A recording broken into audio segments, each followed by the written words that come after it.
2021. We'll start this meeting with a roll call and determination of quorum. Nordstrom. Here. Weifenbach. Roberts. Stroman. Armstrong. Jones. Lehman. Solomon. Here. Evans. Drew. We have a quorum. And for the record, that was Pat Jones that bellowed in on the line. Bellowed?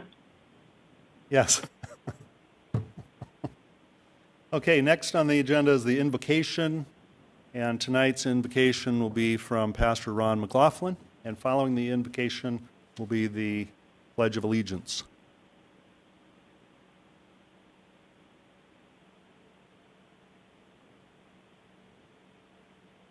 And Lord, I thank you for the recent the rain that we've so desperately needed in our area.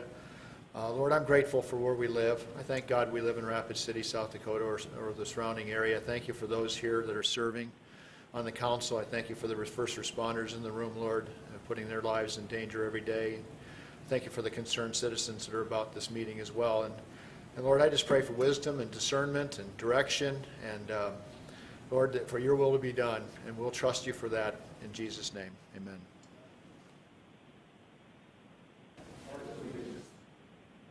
Of the United States of America, and to the republic for which it stands, one nation, under God.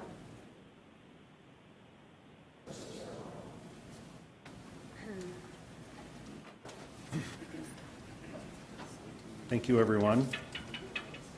And now for the adoption of the agenda. This is where the council may adopt the agenda as written or may make certain modifications to it.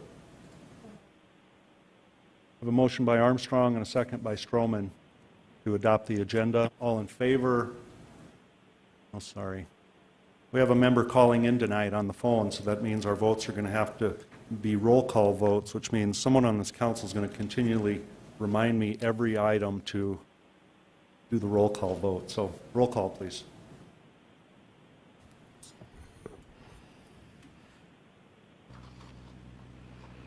Lehman. Aye. Solomon. Evans. Drew. Aye. Nordstrom. Aye. Weifenbach. Stroman. Armstrong. Jones. Aye. Motion carries. Okay, thank you. We have a few presentations tonight. Starting first is the Active 2 COVID outpatient treatment clinical trial. Dr. Jeffrey Henderson. Dr. Henderson, are you here? Hello, can you guys hear me? My name is Trivia Afraid of Lightning Craddock, and I'm the regulatory official. And Dr. Henderson is unable to make it tonight. He is at our sister clinical site in Excuse Eagle me, South could Dakota. we have you take off your mask? You're hard to hear. Thank you. Can you hear me clearly now? Yeah. Hello, everyone. My name is Trivia Afraid of Lightning Craddock, and I'm the regulatory official for the American Indian Clinical Trials Research Network. And we are standing instead with Dr. Henderson, and this is my colleague, Melanie White. The American Indian Clinical Trials Network is a nonprofit research health organization that supports clinical research studies in the Black Hills region. We work together to provide clinical research studies specific to our demographic area. Although American Indian is in the clinical name, our clinical research is open to all races. Moving forward, I'd like to introduce our clinical research clinician and sub-investigator, Ms. Melanie White. Good evening. I'm Melanie White, clinical research nurse practitioner with the American Indian Clinical Research Network. Next slide. The current trials we are doing at American Indian Clinical Trials Research Network include Active 2, which focuses on the treatment of COVID-19, and prevention, which is vaccines. And I'll tell you a bit more about those in a few more slides. But first, I'm going to start by giving you an overview of drug research. Drug research starts in the lab. We find an agent that works in the lab, then we move on, we do animal testing. Once we determine that it's safe in animals, we then go on and do human testing, which is what we do at the AICTRN, is what we call it. These are the different phases of clinical trials. The first phase involves a small number of healthy volunteers. We are looking mainly at safety then. The next phase involves hundreds of volunteers, where we determine the most effective dose for the medications. And then phase 3, which then goes on into phase 4, lasts for years and looks at long-term safety and efficacy of the drugs. This slide just shows us some statistics from the 29th of April in South Dakota, showing us that there is still a need for us to have treatments for COVID-19. So ACTIV-2 stands for Accelerating COVID-19 Therapeutic Interventions and Vaccines. It's a collaboration between public and private entities who have pulled together to expedite the production of COVID-19 treatment and vaccines. The public entities include the CDC, the FDA, the National Institute of Health, the DoD, to name a few. And the private entities are the drug companies that are making the drugs that we're testing. There's 3 arms to ACTIV. ACTIV is the preclinical arm. ACTIV-2 is outpatient, and ACTIV-3 studies drugs for hospitalized patients. At AICTRN, we're doing ACTIV-2. So ACTIV-2 is a master protocol that has been formulated in order to study different drugs from multiple different manufacturers. We do the gold standard of research studies, which are randomized, double-blind, placebo-controlled studies, which you probably are wondering what that means. If a patient comes into our clinic, they are randomized by a computer program as to which study drug they receive. They're then further randomized as to whether they receive placebo, which is an inactive substance, or they receive drug, and they have a 1-to-1 ratio of whether you receive placebo or drug. And then the placebo-controlled just means that we are comparing the results with placebo. Next slide.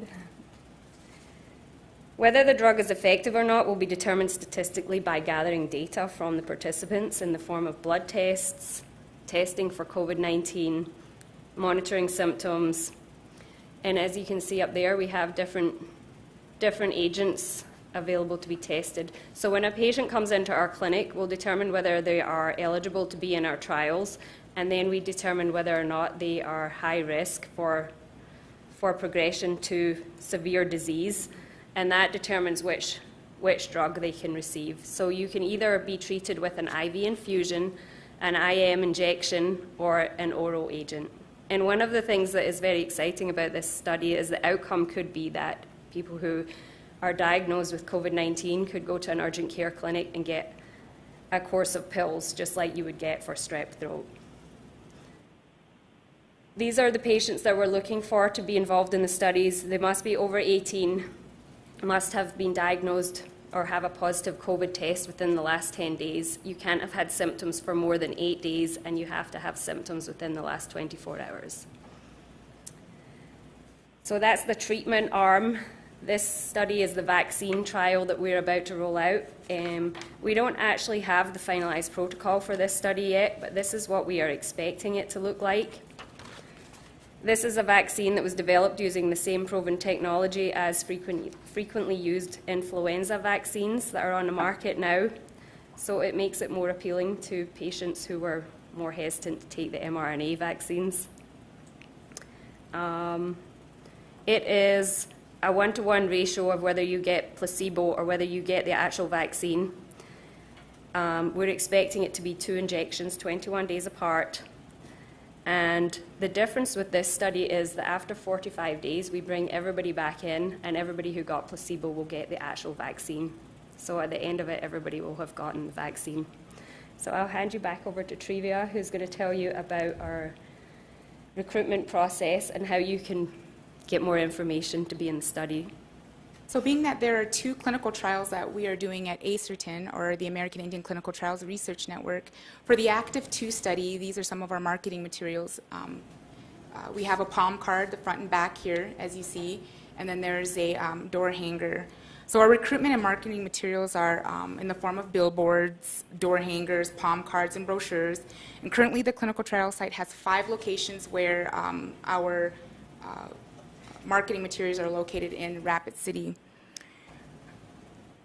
There are 3 ways to get more information about our clinical trials. As you see here, there is a riseabovecovid.org, there is a scan code, and there is a 1-800 number. On our brochures, you'll also see that there's step-by-step wording. It shows you here, this is the back side of the brochure. How to join the study will be number 1. What the study is number 2. Who can be in the study, and number 4, what happens during the study. So you can see that there's graphics on here that people can easily understand.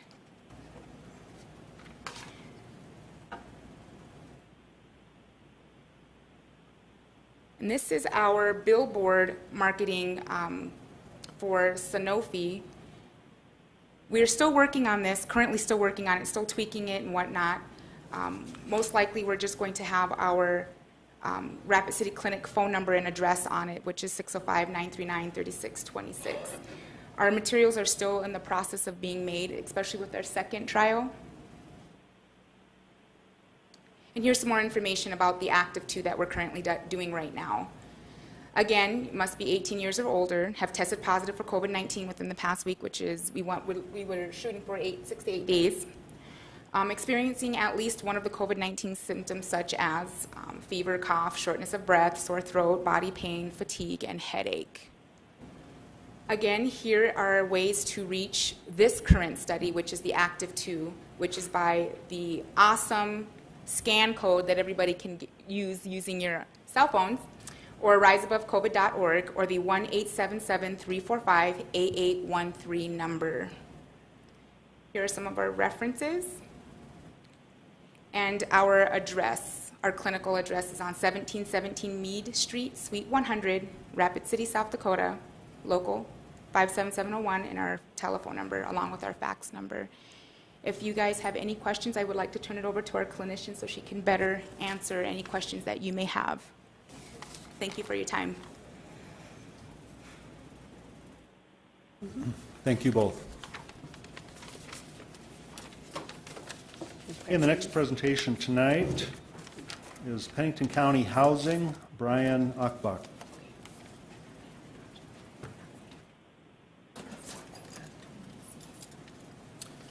Honorable Mayor, council members, thank you for giving me a few minutes to speak about this tremendous resource we have in our city and our county, Pennington County Housing and Redevelopment Commission.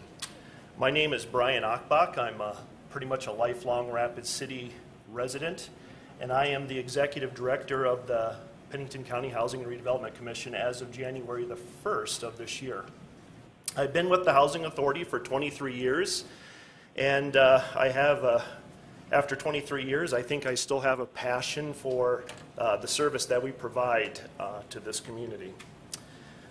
We are a public housing authority, and I don't know if you know this, but we were created in 1971, so the Housing Authority and I really share the same birthday. We both turned 50 this year, and we are here to serve the rental needs of the low-income families in our community.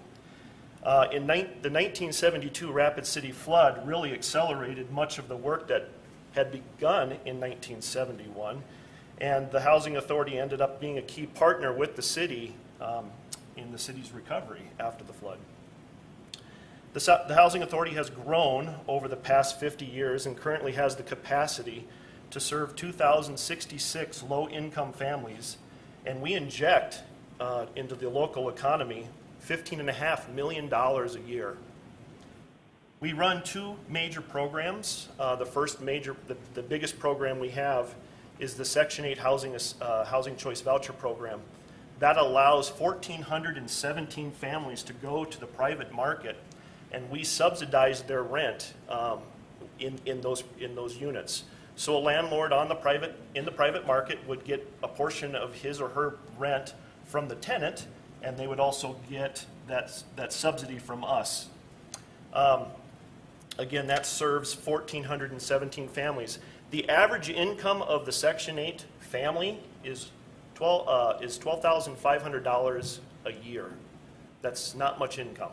We're talking about families on average having about $1,000 of income per month.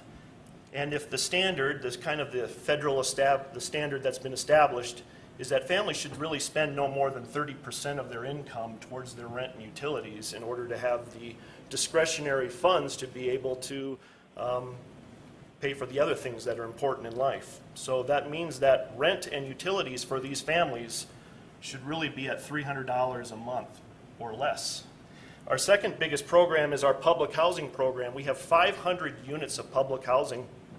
Some of them are very recognizable. I don't think anyone can drive through Rapid City and not recognize the 3 white high-rises in Rapid City. But we also have some multifamily and some scattered site public housing available to residents, families in our community. The average income of our public housing families is $15,000.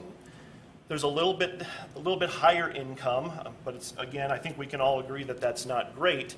But the income limits for public housing allow us to go to 80% of area median income, whereas the Section 8 program that I previously mentioned, that's only at 50% of area median income. We've also, since the 1990s, or back in the 1990s, we developed 3 additional properties. It consisted of 100 units.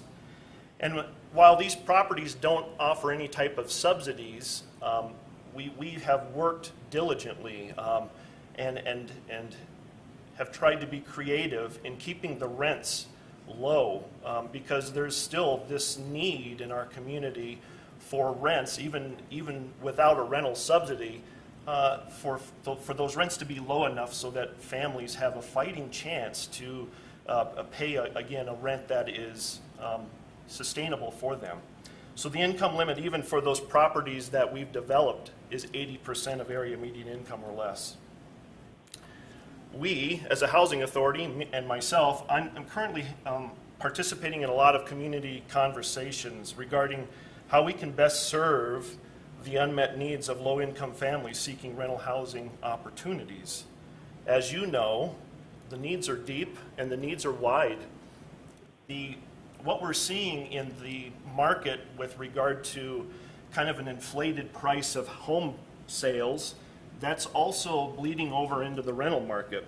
We're seeing that the supply of housing does not meet the demand, and market forces are driving this. And so I think that what we recognize is that the best way to combat that is to increase the supply of affordable housing in our community. Over this next year, our commission will look for opportunities to develop so that we can be a contributor in increasing the much-needed supply of dwelling units in our great city. I thank you again for this opportunity. I invite you to contact me if you are in need of any information, and I look forward to working with the city and addressing our common cause of maintaining affordable housing for low-income families in our community. I'll open it up for any questions. I have a question. Darla Drew. Yeah, hi. Just our last meeting, we had a presentation by 211. Now, so if I have someone that calls me that needs rent assistance or something, and they call 211, are you the people they end up with? We would be one of the service providers on 211. Okay, so just that I know. I don't know how these connectivities happen here. Yeah, my understanding is 211 is really kind of a stepping off point, if you will, with regard to all of the services that could be out there. Annually, we update our information on 211 so that we maintain one of those community resources on 211. Okay, thank you. All right, thank you. Thank you. Next presentation tonight is the Sioux Park Tennis Court Group presentation.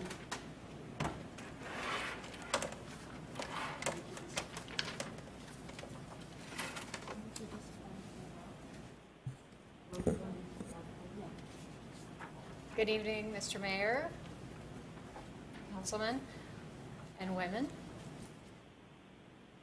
I'm Liz Hamburg, and I am a volunteer representing the United States Tennis Association, the USTA, which is the national governing body of the sport.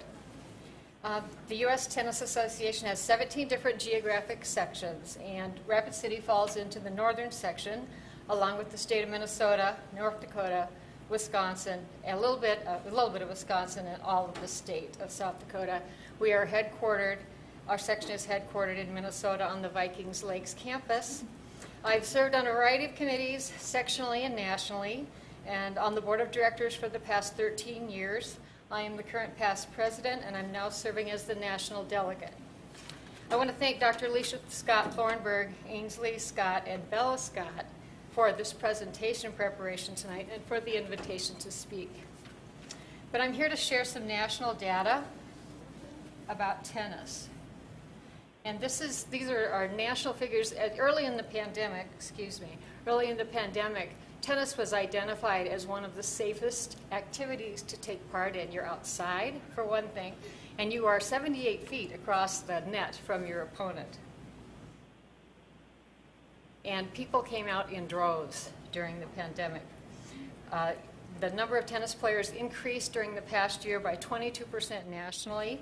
We have over 21.5 million tennis players now.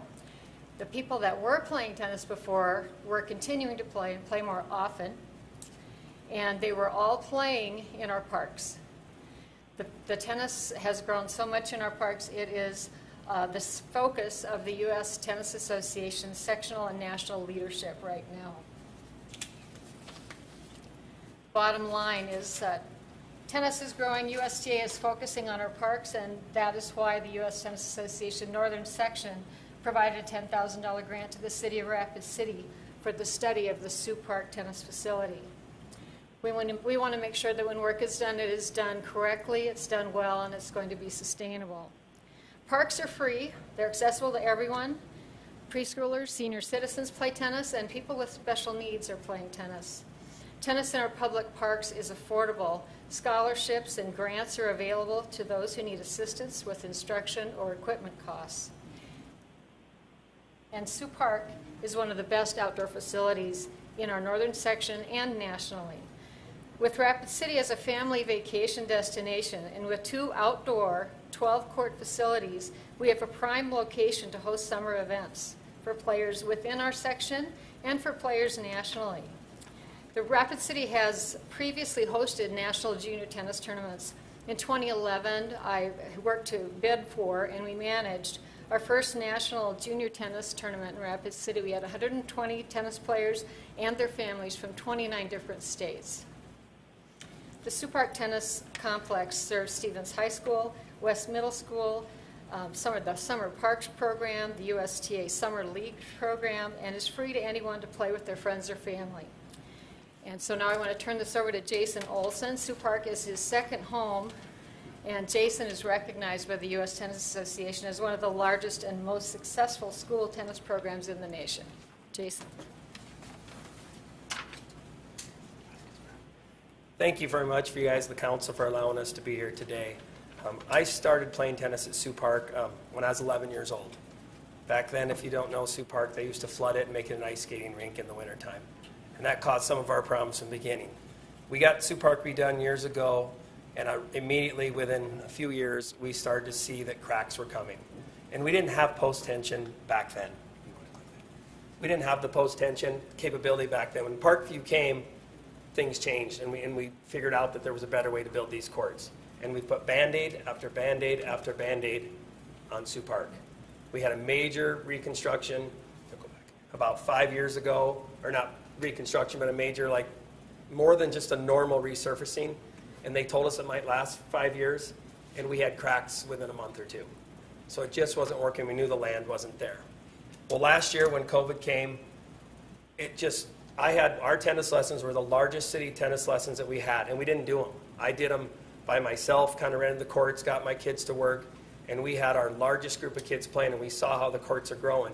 And I had a little kid just say, "What's up with all these cracks?" And they just kept coming. We were getting cracks from places we never had the cracks before. And you can see from some of the pictures up there that we just had an amazing summer last year, and I keep saying, if we don't do something about these courts, it's not going to continue. They're going to become unplayable. In 2019, we had another national tournament. We had people from 36 different states here, and they all loved Rapid City. They thought it was just amazing where they came from. Go ahead, click. So many people use those courts right now. Stevens boys and girls, Rapid City Christian boys and girls practice there. That's over 130 kids. We have a ton of senior groups that play there for free. They're not official groups, they just come play. I always keep the courts open for the seniors in the morning. They come at 6 a.m., they're there when I'm there, and they play. Well, a couple years ago, we had a gentleman that did fall, and we just, every time we see that, just a little bit more worry comes. And we have so many people, the Black Hills Tennis Association, of course, our Park and Recs, tennis lessons are all out of there, 4 senior groups, the USTA leagues, the Black Hills Tennis Association runs tournaments, and we had the biggest growth of tennis last year than we had seen in a long time. They were worried about tennis going down, and the thing with COVID, I think it really changed how people could do it. Our high school season, we got through the entire season without anybody getting injured, anybody getting COVID, and so it was a really good year for high school tennis last year.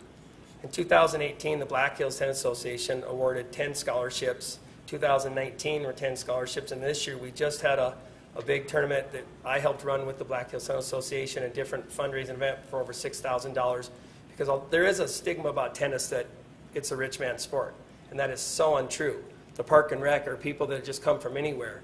I taught at North for many years, and I had a tennis program there. I had kids that played at Central. A couple kids went and played college tennis. We have kids from everywhere that play at Sioux Park. When Karen Olson and made us a couple years ago do a study for the Lights, we found that 90% of tennis other than high school tennis was played at Sioux Park. Of all the other facilities we had in Rapid City, everybody came to Sioux Park. And so these scholarships that we're doing right now, we're giving more accessibility. Anybody can't just get the scholarship. It is for people who cannot afford to play tennis, because we want anybody to have that opportunity. We also have a group from the Special Olympics that does tennis there, and they're going to be doing a group this year through the City Rec program with tennis and possibly hopefully using the pool. And so it's growing, and we're going to keep having more different groups use the courts. But you do know it is a problem, and if we don't do something, we're going to lose these events. We already know what's happening with some of the other state events going to Sioux Falls. Sioux Falls would love to have everything, but I'm born and raised in Rapid City. I'm never going to leave Rapid City, and I don't think anybody that comes to this place ever says, wow, we would rather go to Sioux Falls than Rapid City. It's a beautiful facility, it's a beautiful community, and they don't just come to Rapid City, they go everywhere around Rapid City. But if we don't do something in these courts, and I know Liz can speak from USTA, we would not have hosted the national tournament last year. Our courts were not okay for that. So right before the girls' state tournament, we got people to come out and fix our courts. Our girls' tennis program raised the money. It was around $4,500, and the guy said those cracks will be here in a month. They'll be back, and he was not wrong. And they're back, and they're even worse right now. Our courts are getting to the point that they're not playable. For safety reasons, somebody's going to get hurt, and it's going to be serious if we don't do something to fix these cracks and fix. The ground is shifting, and we know that. Our FMG engineers can speak on that as well, but we know that we have to do something, and I don't think it's something we can wait 2-3 years to get done. It's something I strongly believe we have to get done sooner than later. When it rains, you have a lake at Sioux Park. We joke in the summertime, my summer staff, a bunch of them are out there standing, we call it Lake Sioux Park, because the water sits and it has nowhere to go. And you can see the cracks and some of those things. Those are just, we have almost feels like mold spots that are getting where the water just sits. And you can see up on the picture there, and it's dangerous. It's slippery, and we had to put some serious chemicals down to get that off before our last national tournament, because we were afraid someone's going to slide in there and run into that pole when they're running and get hurt. And it's all over all of the courts where the water sits, and there's nowhere for it to go. And you can see the cracks coming right off of the courts. Keep going. We have a low spot over on court 7 that's dropping. It's not a sinkhole. We don't want to use that word, but that's what people think it is, because it's dropping. It's almost an inch or two lower than the other side of the courts. And it's a hole, and it keeps getting worse and worse, and that's where the water just sits, and it becomes a lake. We also have places where the picnic tables sit where they're dropping. They're a few inches lower. The concrete is shifted, and it's not getting better. It keeps getting worse each year. Our fence, as you can see right here, it's falling apart. And to have such a beautiful facility to fall apart is almost becomes an eyesore for us. And as you know, this is a huge project of mine. I do live there. I'm there all the time. This has been my 34th summer working for the Park and Rec program, and I've been doing Stevens tennis for 28 years, and I played there. So I do see it every day. Our lights, you know, we do know we need an upgrade. We have great lights, but it's time to save the city money to put LED lights on there, which will be huge. This money that will save us in the long haul will more than pay for itself.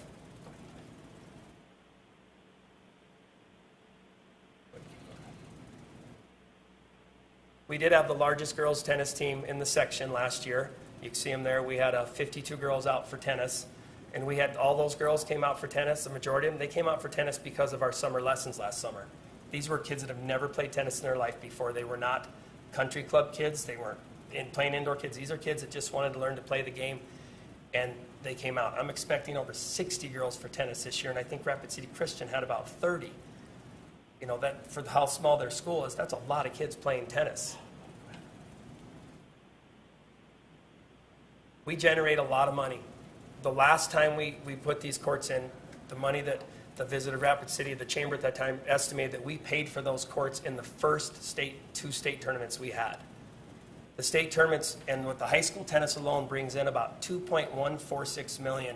And those numbers came from Julie Jensen from the Visit Rapid City, how many people that come into these state events. And that's just the high school events. With the summer tournaments and stuff, you're talking close to around $3 million that we bring in. And that's a return on our investment. And if you do that every year, these courts will be paid off. Just what I talked about right there. And we have an option to get more tournaments. We've never got any big adult tournaments. Well, this year we do have a tournament coming at the end of July that's run through the city and the Black Hills Tennis Association.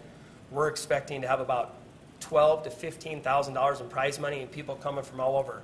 Matter of fact, the Big Ten, 4 of the best players in the Big Ten played in this tournament last year, and it's going to even grow bigger and bigger. But even those kids said, what are you going to do to your courts? Are you going to fix these? It's a beautiful site, but you got to fix these courts. If you fix these courts, you don't know what you're going to get. You might get a higher level tournament. You might get 100 and some of these pros to start coming because they love coming to Rapid City. We did, as we said, we raised a joint issue between the city and the Black Hills Tennis Association and the USTA to get $10,000 to get the study going because we know this is serious, and I know the Park and Rec Committee knows it's serious, and we've got it started, but I just do not believe that we can wait. I don't believe we can wait to go through the vision process and keep going because 3 to 5 years when they get done, they may become unplayable by then. And if we lose the state tournament and get it, Sioux Falls is building a 12-court complex. If we lose the state tournament, we're not going to get it back. And that does bring a lot of money in when we aren't seeing money in Rapid City. So again, our focus is city liability due to possible, we know that somebody could get hurt. You know, it is a return on our investment for additional tax revenue. And the last thing is how many people are using those courts. We don't want to lose these big tournaments. We don't want to lose the state tournament. Matter of fact, the state voted to have state in Rapid City every single year because we do such a good job running it. But after our courts got to the case, they came back and they said, you guys can't have state every year. So then they were going to go every 3 years. And luckily, the other coaches across the state other than Sioux Falls said, no, we love Rapid City. Let's let their courts get fixed. We want it in Rapid City. If we do get these courts fixed, we may end up having the state tournament every single year, both boys and girls, because nobody will have a complex like us if we do it right. In summary, we request that the city COVID-19 funds be utilized to update and renovate Sioux Park. For the safety and support of our city's patrons, please approve the FMG proposal and grant the COVID-19 relief funds for this project. We appreciate you giving us this time and the effort. I'd like to thank Leisha and her family and everybody that put together. We've been spending a lot of time on this. I've been dreaming about this for 15 years to get it fixed, and during the girls' season, she just asked me about more shade, Leisha did, and I said, oh yeah, more shade, but... And then we went from there. So I thank you. If you have any questions, I know we have Kyle's here too to help us out there. Go ahead. And here's the final picture that you can't really tell what this is. This is what Sioux Park will look like when it's done if we get everything that's on this form.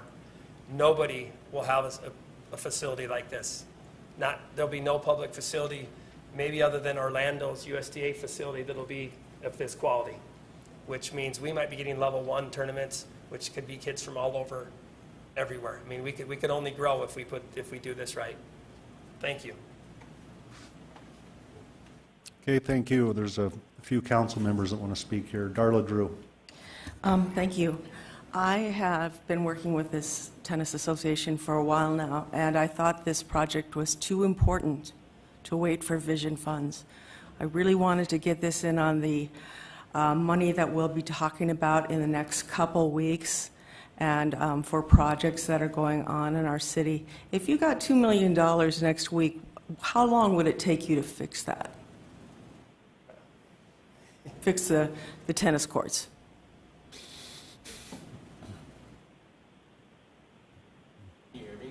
Yeah, but go to the mic so that we can get you on record. Hi, my name is Kyle Hansen with FMG Engineering. I don't believe that I'm the appropriate person to answer that specific question as far as how long. Ballpark, 9 months, 2 months? 9 months what? top. Yeah, it'd take a couple months for design and then bidding and award of, the project. You're looking at 9 months. Okay.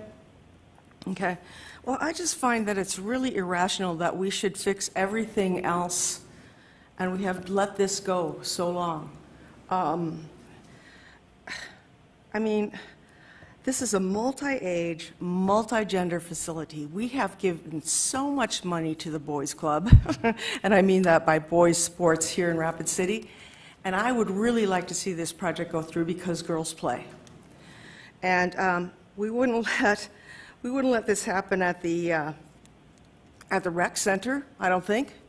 We wouldn't let this cracks happen at the golf courses and cracks at the baseball fields and make them unplayable so that the families had to go in and fix them every year.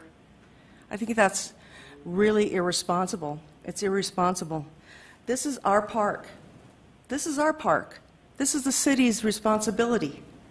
And I think that we should take care of it.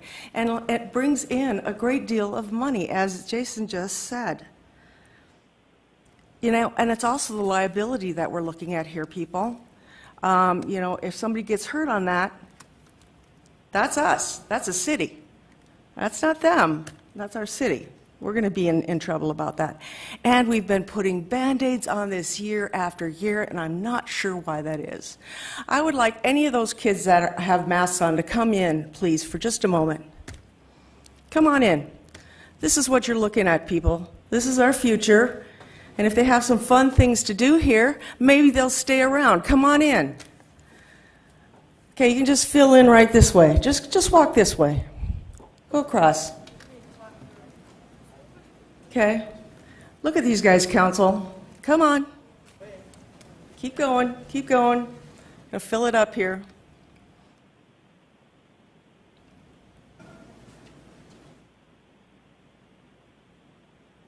Look at this. They're worth it. They're worth the $2 million.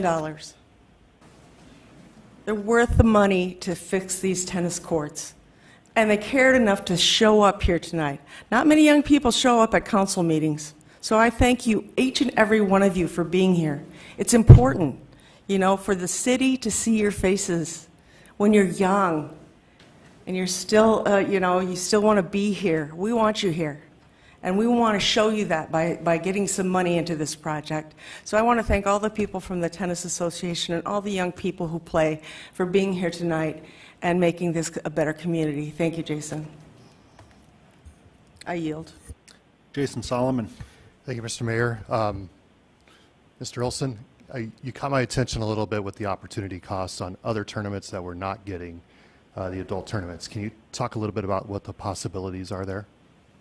Well, a lot of our leagues are Black Hills Tennis Association. We have leagues in different USTA leagues, and they go play tournaments in other places. We've never even attempted to host one of these tournaments. And we started talking about it last year. And actually, Christy Lentz, who used to help run our major tournaments and stuff, she's now at the golf course. But we started talking, why don't we put in for some of these? And I know it's something that's available because a lot of places have them, and we don't know why Liz can speak on that too, because she works at the section and knows the Yeah, answer. I'd love to hear Liz's Yeah, thoughts. there are a variety of, there's a National Public Parks event that takes place every year. It's been held in Sioux Falls twice. We've not held it here.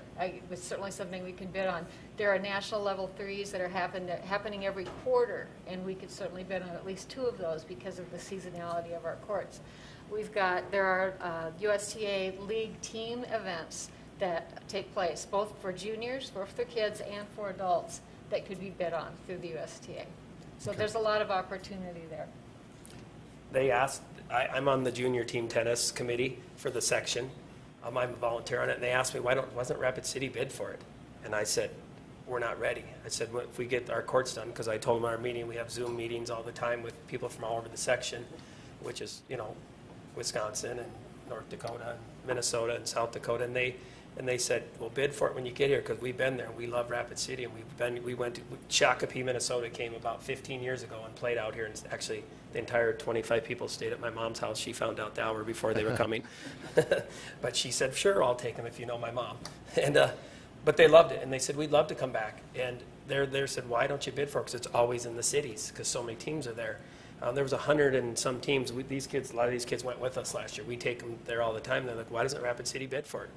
No, we don't have the outdoor courts like you guys do, your 2 12-court complexes, and that would be that's like a week-long event.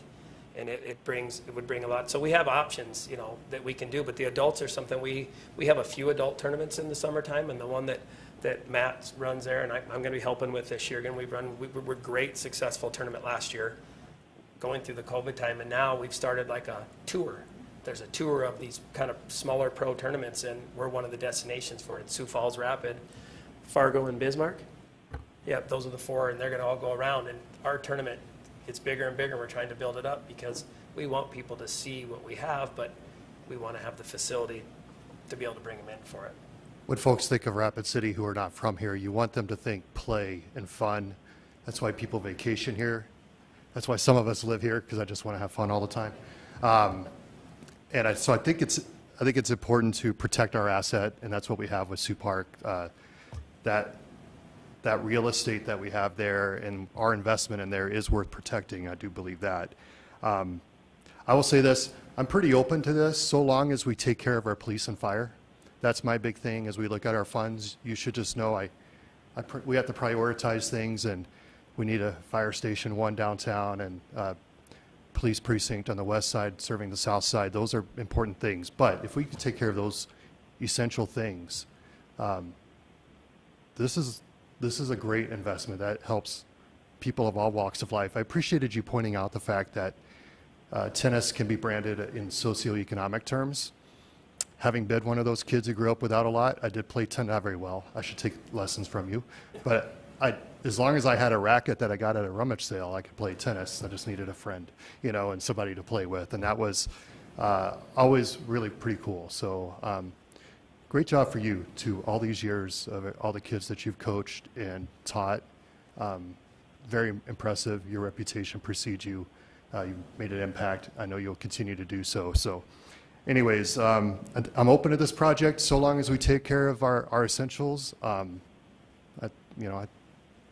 I think there's possibility here. I yield. Thank you.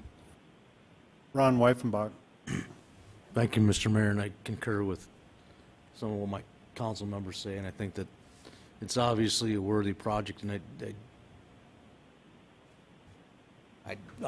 I stayed in Rapid City because of my young children. I had an opportunity to leave and work with a large company and make a lot of money and leave, and I want to say something to Mr. Olson tonight, that I believe that he's probably one of the most unrecognized for his efforts in youth sports in our community. Well, every time I see him, I probably tell him that I appreciate it. From girls, boys, rich, poor, black, white, Native American, didn't matter to Jason. None of it matters to him. He's got the biggest heart that I've ever seen in youth sports in our community, and I'll put him up against anybody that I know. And we appreciate that. Just the thought of you even showing up here tonight, to me, gives this plan as much credibility as I need to say that I'm going to stand behind it, and I think it makes sense. I know you give your heart. I mean, your family gives up a lot. They give you up. I mean, it's incredible. You know, I'm talking 30 years plus that he's been involved. I mean, we talked a little bit about girls. Girls softball there's 1,000 girls playing softball today, partly because of Jason Olson starting what they called the Flames organization, girls fast pitch softball. Now there's 1,000 girls, Jason.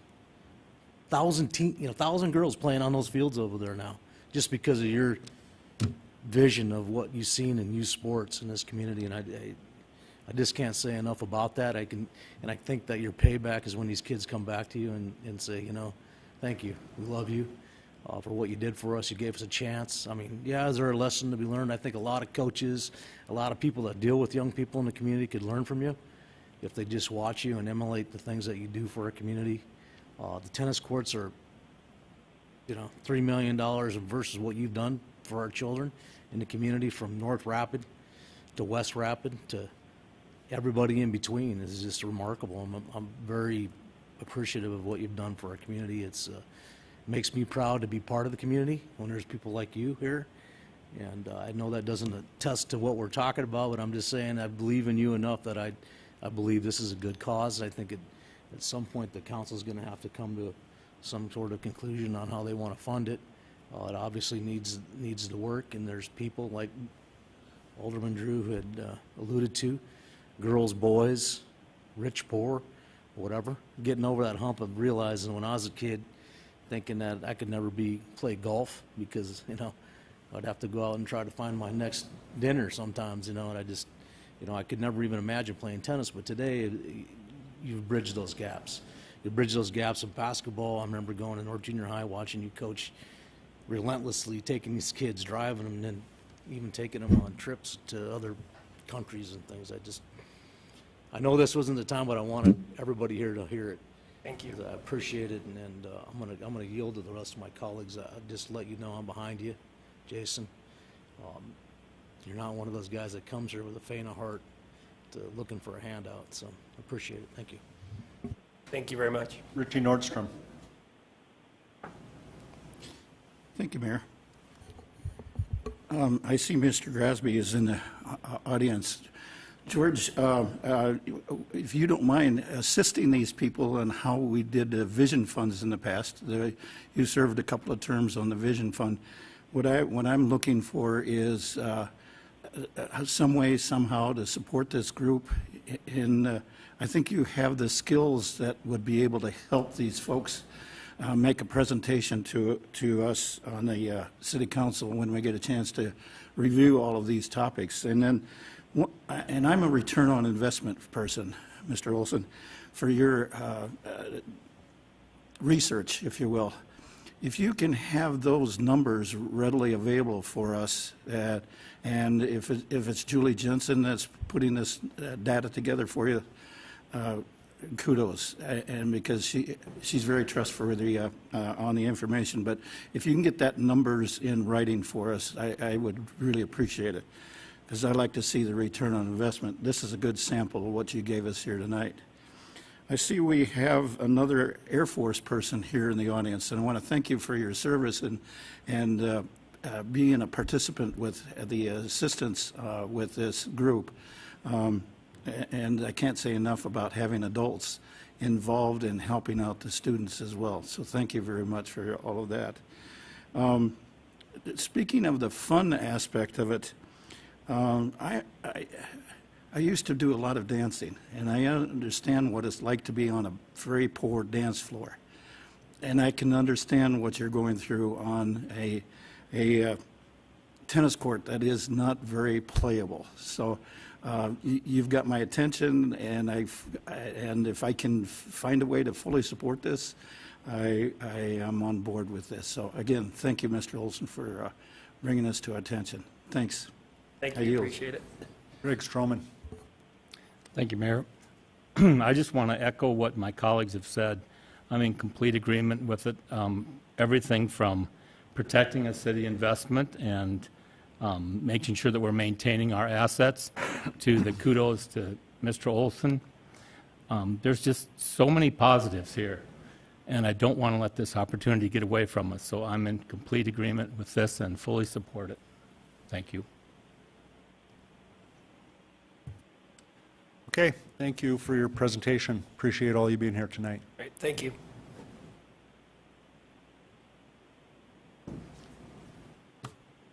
We won't be making any decision tonight, but thank you for your presence here. We'll take this up at another time. We'll let you know when that comes up.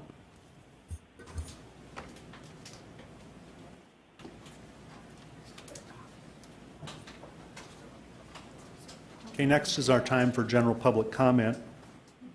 A time for members of the public to discuss or express concerns to the council on any issue not on the agenda. Action will not be taken at the meeting on any item not on the agenda, except by placement on the agenda by unanimous vote of the council members present. And we have some speaker requests. Mr. Mayor, I'm sorry. I was just notified there were people who signed up to speak on this tennis topic. Did we want to do that in public comment, or did they want to do this on its... Requested to be heard. Thank you. Sorry, I just was clarifying. Yep. So first, Vanessa Wittenberg. And all the speakers tonight have 3 minutes. You can watch over here at these traffic lights to see how you're doing. We've already spent 35 or so minutes on tennis. If you don't have to take 3 minutes if you don't want to. That's time you can add on to the end of your life. When the doctor says you have 3 minutes left to live, you can get a free one. Okay. So, okay. All right. Hi, my name is Vanessa Wittenberg, and I won't take very much of your time. But I have been fortunate enough to play tennis for the past 16 years, and my sister and I have played tennis for that long, and we've competed at the Sioux Park tennis courts for as long as I can remember. I was fortunate enough to win the Flight 1 state championship this year at the Sioux Park tennis courts, and I was super excited about that, especially because they're my home courts. But my freshman year, I actually slipped on the wet tennis courts at Sioux Park, and I tore both of my hip labrums, which required 2 very extensive surgeries. So I was very fortunate enough to come back and win 2 state championships my junior and senior years. But I may not be the first or last success story if the courts are not resurfaced. And then I'll just talk about really fast. My favorite part about tennis is that it touches on all different demographics. I have made some of my best friends through tennis, young, old, male, female, white, black, any race, it doesn't matter. They're all my best friends, and I know that I'll be with them for the rest of my life. And I know that this project will touch on all of them, and it doesn't just represent one person or one demographic. Thank you. Next, Matt Morrow.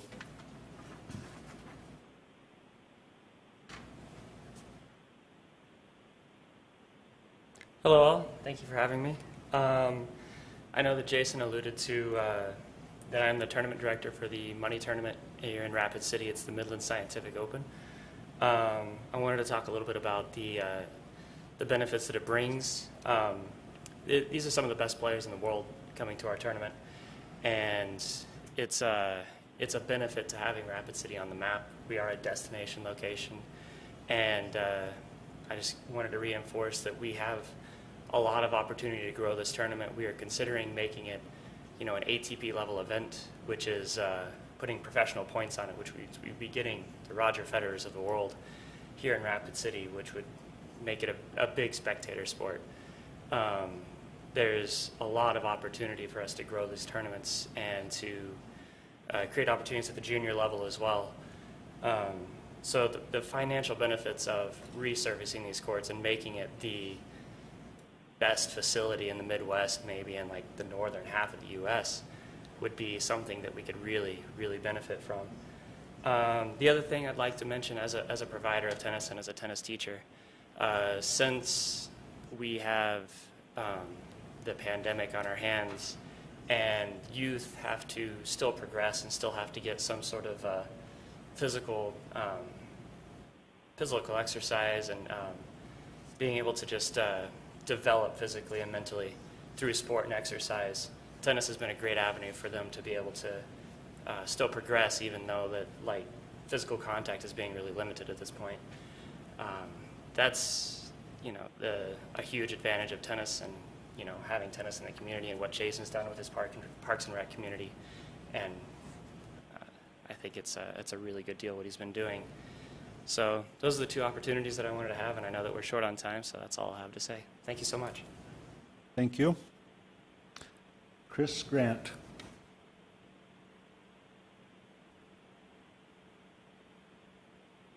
Hey, everybody. Thanks for giving me a moment. I'll keep this brief because pretty much everything that needs to be said has been said. And Jason, everything that was said about Jason tonight is accurate. Thank you all for recognizing him for the good work he's done. So I'm here to represent the Black Hills Tennis Association. I'm the vice president of that organization. Our president, Sterling Grenai, can't be here because he's coaching tennis. He's coaching the Christian team tonight in a match. But I just want you to know that our association represents tennis players throughout the greater Rapid City area, and that's exactly what we're about, is growing and promoting this sport for all demographics, all ages, all races, all ethnicities. We're about growing, supporting tennis, holding tournaments, you know, providing scholarships, and our organization is totally and completely behind this in every way you can imagine. The other thing I do is I'm a USTA official and a college official, tennis official. So I have opportunities to see tennis facilities all throughout the region.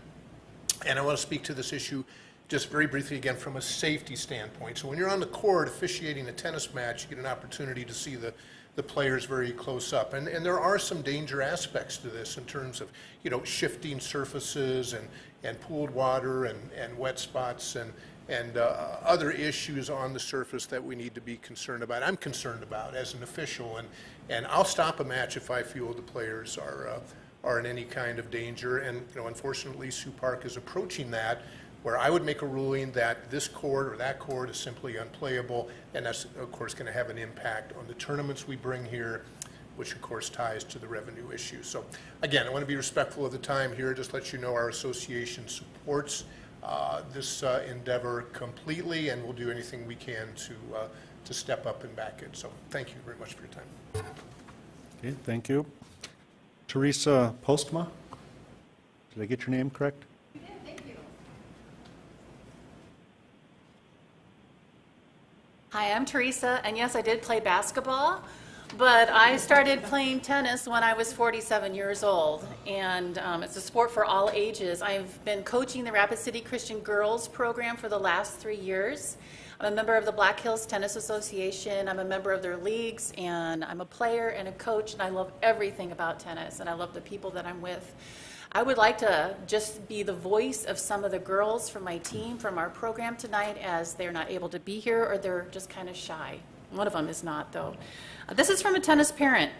If it wasn't for tennis, my player wouldn't have overcome their anxiety that they have been dealing with for several years. Because of tennis, my player has positive friends that help support them through everything they have anxiety over. My child has more confidence, and because of that, was able to deal more with getting through COVID ups and downs. When schools closed last spring and then everything being shut down, my player was starting to get depressed. They were so excited to find out that tennis was going to happen that they could be a little normal. I am thankful my player was able to be with friends from tennis who have helped with emotional, mental, and spiritual stability. We do play and we practice at the Sioux Park complex. Love that place. Love, love, love that place. This is from a tennis player. COVID was an extremely dark and scary time for a lot of teenagers, including me. Tennis was an escape from that fear and gave me a lot of light in that time period. Of course, we were safe and followed guidelines as you should, but having something to look forward to each day was really important for me. This is from another family. At a time when they and all of us were being told to social distance, we were still being able to maintain safe distance requirements, and then by some huge margins. It was a much-needed diversion in the lives of our youth when the world seemed to be upside down. Tennis was one of the few things that remained somewhat normal and consistent and allowed the players to still feel connected to one another rather than being isolated. And this is from a high school player. Having tennis was so important to me during COVID. It was the one time I could push all the craziness out of my mind and be able to interact with others more normally. The encouragement and support of my coaches and teammates helped me keep positive and hopeful. And playing tennis, it helped me to focus on something else and forget about my stress. When I stepped on the tennis court, I felt free and relieved from stress, and I was glad to be able to get out of the house and do something. And this is lastly from a tennis family. The tennis season was a gift to the girls and their families during COVID. It gave my player a sense of normalcy and hope during uncertainty and chaos. She deepened much-needed friendships along the relationships. She formed new relationships with out-of-town opponents, even becoming pen pals with one. Since tennis is considered one of the top COVID-safe sports, she could play without worry or hesitation. Tennis is a lifelong sport that she looks forward to continuing for many years. And so, thank you for the opportunity to speak with you and to share with you. And I would encourage you, get a racket and come play. Thank you. Arabella Scott.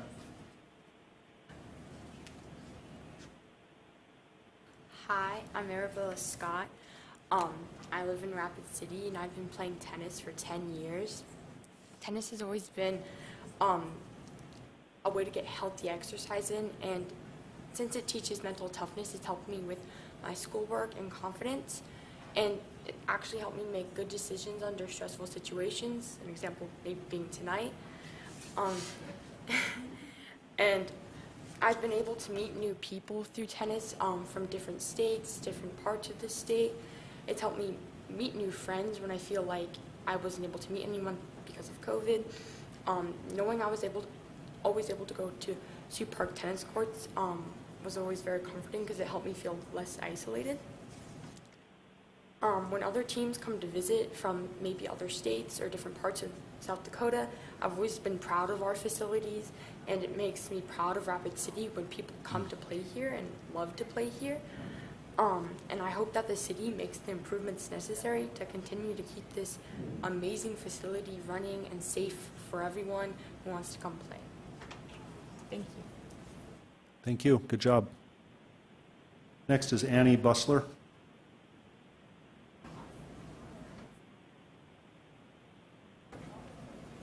I throw the notes away because everything's already been said pretty much. My name is Annie Busler. I'm a retired teacher in the Rapid City School District. In fact, I had Mr. Lehman as a student, and Mr. Jones was my principal at one time. And I just want to thank all the people that are involved. Tennis is really, I wasn't getting emotional, but it's really important, I think, to a lot of people. I think like Jason was he taught my daughter tennis and myself. And Sioux Park is just kind of the starting point for a lot of people's interactions with other people. For example, during COVID, I just felt like you just had freedom when you're able to go play tennis there. And a lot of people had, it was just a crazy time. It's still kind of a crazy time. But I think people had a lot of differences and different opinions about things. But you could go out with your friends and play tennis and just, forget about that for a couple hours. And I also, really feel like I've made so many friends through tennis that I never would have met had I not done it. And sorry, I'm emotional about it, but it's been a big part of my life. I helped with Rapid City Central girls tennis for about 14 years. And so, I've just seen a lot of development. Everybody's mentioned different things about tennis, and I don't want to take up your time, but it is really important to a lot of people. And the Sioux Park facility is just like, it's really, and we are so fortunate to have what we do have in Rapid City regarding tennis and other things. But Sioux Park, to me, is kind of like a gem in the entire tennis, community, because it's just been a wonderful place to meet a lot of people, and I think families have really, mushroomed there and enjoyed each other's company, and you get to meet people that come, for like state tennis tournament or for tournaments that come to the community. It's been a wonderful thing, and I realize there are a lot of pressing issues, but if there's any way that you can fund it or fund it partially, it would be much appreciated. I think many, many people appreciate it. Thank you. Thank you. And Ms. Busler, you have our condolences on having to teach Lance Lehman. I had him too. Okay. For the record, I don't remember any German, Frau Busler. Next is George Graspy. Hello, I'm George, and good evening, Mayor and council members. Thank you for your time and your patience this evening. You've heard quite a bit. My only question, I guess, would be to Councilman Nordstrom. Do you anticipate having this on the agenda again and having a little more formal presentation? Is that based on your comments, or just curious? Mayor, if I may. You may. Mr. Gosby, what we're planning on doing is having a special council meeting on May 10th, which is next Monday. We don't have any guidelines or criteria set up just yet, but I'm hoping that we will see those guidelines coming up on the May 10th. And then once that is established, then we'll be able to better inform you what we're expecting and everything. But my personal request is something very similar to what you presented during the Vision Funds. You have the expertise.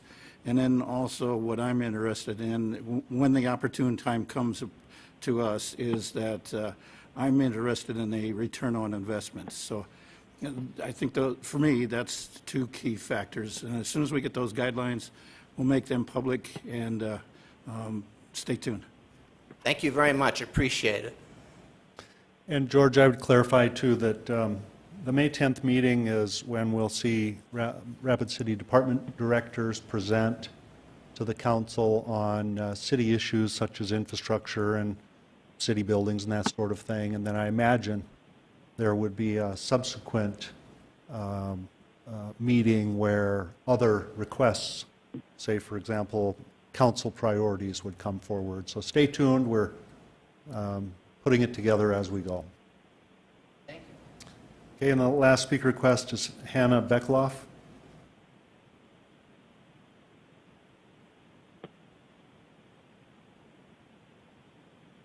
Hello everyone. My name is Hannah Beckloff, and I'm here this evening to encourage you to approve the funding to redo the Sioux Park tennis courts. I've enjoyed playing for Rapid City Christian for the last 6 years, and I'm looking forward to playing my last season as senior this fall. While in isolation during COVID last year, many experienced the feeling of being disconnected from close friends. There was feeling of separation, division, and detachment from relationships. Once the girls' tennis season started in 2020, it felt like many relationships were mended and activities began to feel normal again. Without having a tennis season, I would have never restored relationships and started new connections with girls from other teams. Through having tennis season, I was able to grow closer to my coaches. They have become not only my coaches for tennis, but also my life mentors. Tournaments and duels at Sioux Park brought many from all around the state. It produced unity again and created a safe environment for everyone. I have many fond memories of playing at Sioux Park with my tennis family, and I hope to continue to do more. I have also been given scholarships the last 3 years from the Black Hills Tennis Association, which has enabled me to meet at Sioux Park for tennis lessons. I hope that scholarships can still be used by other recipients in the future. Tennis is a sport for all ages, and without great outdoor courts to play on, people will have less opportunities to play outdoors in Rapid City together. I am hopeful that the council will approve funding to improve the tennis courts at Sioux Park. Thank you for your time. Thank you. And now we're going to call on Councilwoman Darla Drew.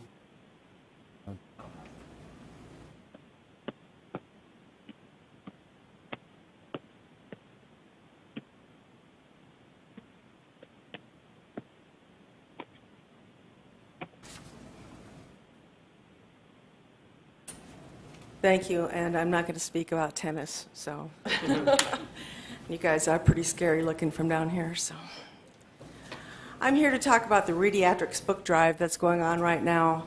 I started the book drive about 20 years ago, and we didn't do it last year because of COVID, and I heard from a lot of children's organizations that they were out of books and needed some, so I decided to run the drive this year.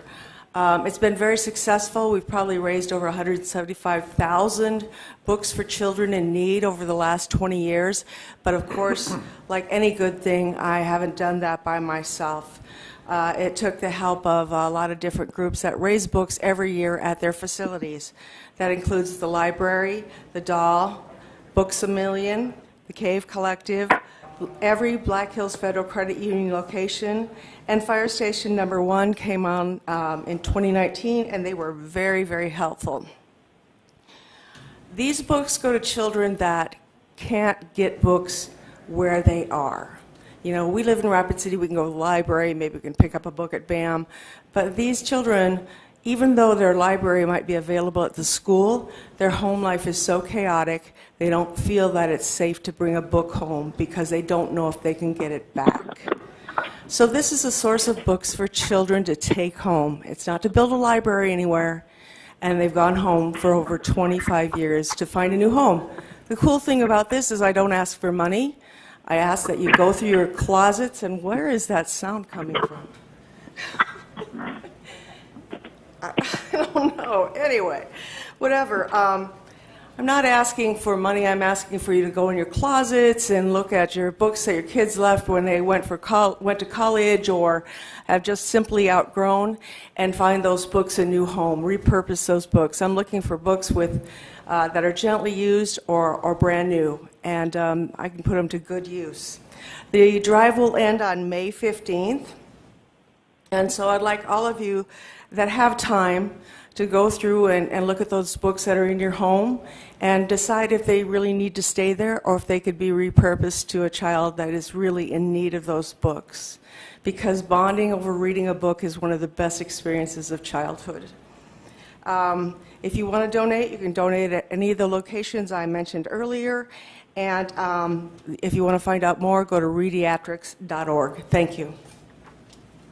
Okay, thank you. And now Jordan Mason.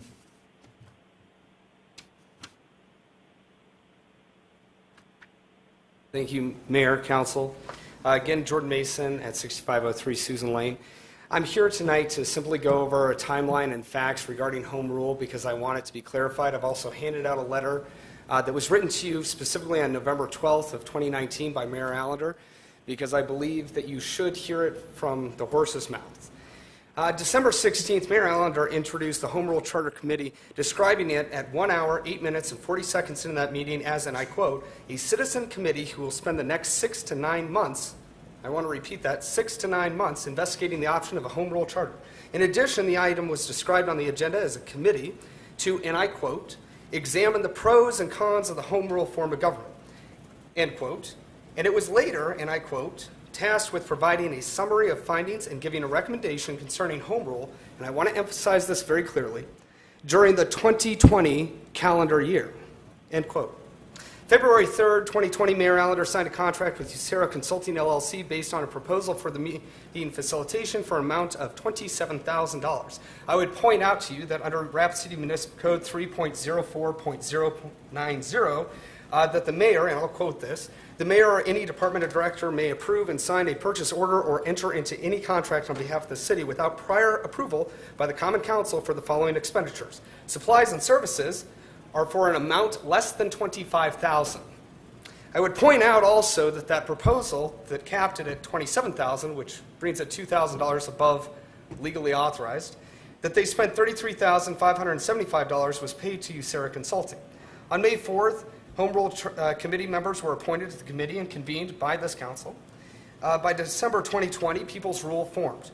In January of 2021, in an email correspondence between myself and Mayor Steve Allender, the mayor wrote to me and said, quote, I assume a draft charter will be made public at the time the committee makes its presentation to the council. Ballpark estimate, hyphen, late February sometime. March 1st, Mayor Allender said, yeah, they have a draft charter that's part of what led their work as a committee. I want to review some facts here. The council never approved the creation of a home rule charter, but to form, and I quote again, a committee to examine the pros and cons of the home rule form of government. That's on the December 16, 2019 agenda. This council approved this committee on the basis that they would provide a summary of findings and give a recommendation. This council never authorized the expenditure of $33,575. And finally, the mayor promised that these would be open to the public, and they never have been to date. I am asking that this council take their power back and end this nonsense. And frankly, I think you've been bamboozled. Thank you for your time.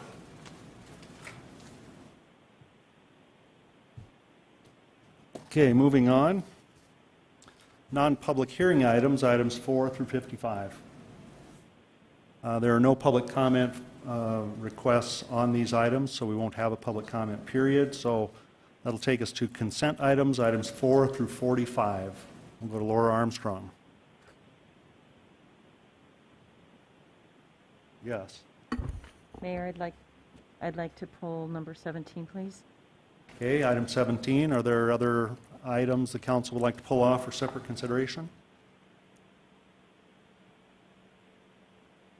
Okay, seeing none, could we have a motion to approve the consent items with the exception of 17 by Solomon, second by Armstrong, and we'll go to roll call vote to approve those items.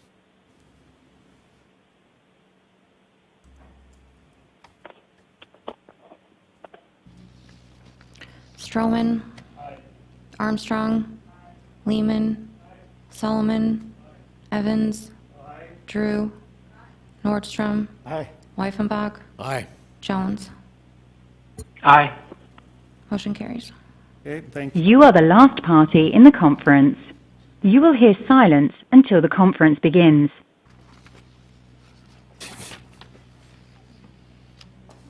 Just remember, technology makes your life easier. Well, that'll take us to item 17, creation of the parking operations manager position. We'll go to Laura Armstrong. Thank you, Mayor. I'd like to start by doing a motion to approve. If I can get a second, please. Second by Darla Drew. Great, thank you. On Wednesday, we had a pretty in-depth conversation at our agenda review, and we were provided 8 pages of supplemental documentation, as well as an extensive email from Director Stroot. And then we also had supportive documentation from our police chief, Hedrick. I really didn't see all the controversy with that, but I did take Mr. Evans' comments into consideration. But given the overwhelming documentation this position needs to go through, we approved the study. We acknowledged and implemented these recommendations. This is the next and last step that we need to do to make sure that this keeps moving forward. Thank you. I yield. Okay, Bill Evans. I'm just going to tell you all that I think it really takes a lot of unmitigated gall at this particular time to bring forward a proposal to create this really excessively paid position. Whether or not a parking director is necessary is not what I'm arguing about. I really argue with this particular salary scale that's been proposed, and I keep hearing about Sioux Falls does this and Sioux Falls does that. I can tell you, Jason used to be my student too in orchestra, and he's been teaching for I don't know how many years, but his salary is about 60% of what we're proposing down here for this after what, 30 years of offering you services to this community? And since we love to compare stats with Sioux Falls' gross domestic product in the ranking of all metropolitan areas is number 30 in the nation out of 400 plus metropolitan areas with $61,000 per citizen. Rapid Cities ranks 204th at $39,000. The median income here is in Sioux Falls is $59,000. It's about $52,000 in Rapid City. Downtown housing units in Sioux Falls, there's 1,400 units with a population of 2,800 that live downtown full time. I can't find those stats for Rapid City, although if you look online, you can find them for Sioux Falls right now. Downtown jobs in Sioux Falls, 9,230 according to the most recent stats. I couldn't find Rapid Cities again, but Fort Collins, a city more than twice as big as Rapid City, only has 5,000 jobs downtown. Now, from all the stats, I can see that most of ours fall at 50% of Sioux Falls's in terms of numbers, so maybe we ought to start at a salary about 50% of what Sioux Falls is offering. And I wish there was as much drama and passion about funding this particular position I wish it would have shown up a little bit when they talked about funding the custodial positions who maintain this building, because it was pointed out about 7 or 8, 10 years ago when I was on the negotiations committee that our custodians in Rapid City were making 50% of the same positions in Sioux Falls, in the school district. So we have these discrepancies. So I don't want to have any of these comparisons with Sioux Falls. If we want to create this position, let's figure out what it's worth and fund it from that point. But this tit for tat with Sioux Falls is crazy because we don't match up statistically or economically or in terms of numbers. I would imagine we have a fourth the number of cars in downtown Rapid City parking on a daily basis in Sioux Falls. So maybe the salary should be 1/4 of what Sioux Falls is. Thank you. Greg Stroman. Thank you, Mayor. I'll have to admit that when this proposal first came forth, I was a little bit skeptical and on the fence, but after having reviewed the submissions by Mr. Strout and by Chief Hedrick, I think that this is an appropriate use of funds, and it will free up some time and expense that we have in the police department right now. Chief Hedrick pointed out that the police department lieutenant and sergeant, who have previously been in charge of the parking enforcement employees and oversaw the changeover to the new system, have a multitude of daily duties to attend to outside of parking. I'd like to see those, that lieutenant and sergeant moved into doing more police work and less parking work. So I'm in support of this proposal. Thank you. I yield. Richie Nordstrom. Thank you, Mayor. I just want to get some facts out here from the information I've been able to collect. And as soon as I get done with my portion, if I could have Mr. Strout give just a summary of the email that he sent to us so we can get some of this information on the record. I don't intend to change Councilman Evans' mind on where we're at or what we're planning on doing, but I see it as a cost savings when we get the police department getting back to doing police work and the salaries on that. But I just wanted to point out a couple of facts that I asked the Rapid City area schools for their pay matrix.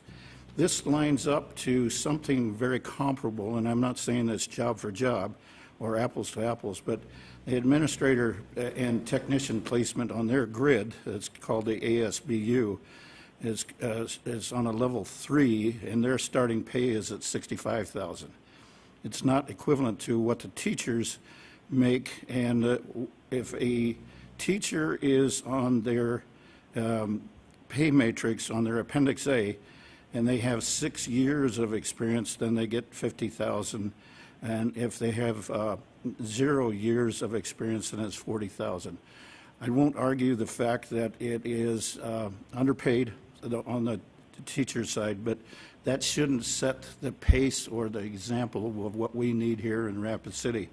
So if I can yield to Mr. Strout to take up the rest of my time with just a summary of the email that he sent out to us. Are you prepared, Mr. Strout? So you'll go ahead. Okay, thank you, Richie, Council, Mayor. The email I sent today had about 3 bullet points on it. One was we asked how much are we paying for this annually, and so I had the directors of the police, finance, and public works estimate how much time their employees are spending doing this on a yearly basis, and then I took their annual salary, and it's not perfect, but it came up to about $116,000 of employees' time. And we had a really good quote in here on why it takes so much of their time. It's because there's no synergy amongst the 3 departments, and even within the PD, the 2 people that do it are pulled away to do real police work, and so they hand it off to someone else, and then they have to start over, and that's why it's so inconvenient. The other thing that was in there is and to Mr. Evans' point, we do compare ourselves to Sioux Falls a lot, but I attached the job description because that was where we started this with, was just what does their job description look like. I didn't go to Sioux Falls with the group that studied this years ago, but they said they had a really good program, so it was something we wanted to look at. And then, just the idea of what does a parking manager make nationwide? And if you Google parking manager's salary, you're going to get something that says about $52,000 annually. But that's not actually what we're talking about here. Those are private individuals who work for big, large parking corporations. And so if you ever go to a large city, you might have to pay to park. Some places have little ATMs, you get the ticket and put it in your window. Some places have the booth with the arm. They're managing those parking lots, or maybe a parking ramp. And that's not really what we're asking this person to do. It's more of a program that supervises people and really is a partner with Vicki and community development folks to look at our parking overall. And then the final point on there I wanted to make was the internal equity. And Richie did some research on his own, but it's important that we find like positions around the city. And if we're making sure that these are the types of responsibilities they have, these are the number of people they're going to be supervising, that's flat across the different departments. So those were the points I wanted to hit today. And so if you had any further questions, I'd be happy to answer them. Okay, thank you. Darla Drew. Thank you. I'm going to support this position. This is a new way of looking at parking. It's a resource, and it should be managed as a city resource. And it shouldn't be managed by the police, who have a different scope of work. We develop the parking areas. We manage them with the line markings. We have the meters or the not metered. And we rotate the traffic in front of businesses with this. It's a system, it's something that is designed to be managed. And I don't have any problem with somebody taking this. We've got a parks director, we have a community development director, a library director, and to have someone that manages parking, which is really a relevant and growing resource in our city. It's going to be important to know how we're going to manage it when we have more people living downtown, more people shopping downtown, more people being downtown. So this is just something that we might not have that now, Councilman Evans, but we're going to have it, and I think we have to plan for that eventuality. So I'm going to be supporting this, and I think that it's a great idea because it's a resource. Thank you. Ron Weifenbach. Thank you, Mr. Mayor, and I'm not going to speak for Mr. Evans, but I'll say something anyway. He didn't disagree with the concept of a parking manager. He's disagreeing with how we came about setting the salaries. And I have a question for Mr. Strout and Mr. Mayor. Yes. We got the police department basically operating the parking. And I agree that we need, years ago, we had this concept and we couldn't get the downtown people to decide on it, the parking authority or whatever, really. So all the meters will be paying for the salary, I'm assuming? Correct. Okay. And you'd mentioned this job classification will have other people working under it, so how many people will be working under this guy? I believe, I don't want to speak for the police department, but 3 enforcement officers right away. 3? Okay. And then we'll need some administrative help. So do we have 3 people doing it right now, Mr. Strout? Yes. Okay. Well, that won't change much there. No, we go back to I think Mr. Evans has a legitimate question when he talks about, it seems like we're going through salary negotiations, and I'm not going to get into some of this stuff because I'll be too pissed off to talk about it, but we want to compare what Sioux Falls is doing and what Rapid City is doing. What does a Sioux Falls police officer make versus a Rapid City police officer, since we're talking about taking it out of their departments? I don't know offhand what the Sioux Falls police officers make. I'd venture to say there's probably a couple dollars an hour difference. So I would support the concept of having a parking director, because I think, honestly, all that needs to be directed by somebody that the synergy, everything makes sense. Because there's snow removal, there's maintenance, and, if you own a building, say you own a Walmart or whatever, the store at Walmart has to take care of all that stuff. And that's something that the people in the downtown community and the people that are using the parking lots and stuff need to understand, is that it's got to be an enterprise that pays for all that, and it hasn't been that way, so it's going to be interesting to see how all those finances work out in the end. I'm not real keen on, and I'm not sure what the salary range for this job is. Mr. Mayor, I'd ask Mr. Strout what the salary range for this job is. Currently, as proposed, it's a grade 21 on our scale, which at the beginning is $61,163, and then at the end of the lifetime of the scale, which is 34 steps, it's $89,895. How much was that? $89,895. Okay, now they'd have to make like probably what, 10, 15 years to get that? Probably more like 30. We get about 1 step a year. So if we start people out usually between steps 1 and 4, 1 and 5. Mr. Mayor, I'd like to ask Mr. Strout what a cop makes in our town. You can ask him. Thank you. Mr. Strout. Don might know better than I do offhand. I'm sorry I don't have that information with me. Sorry to put you on the spot, Don.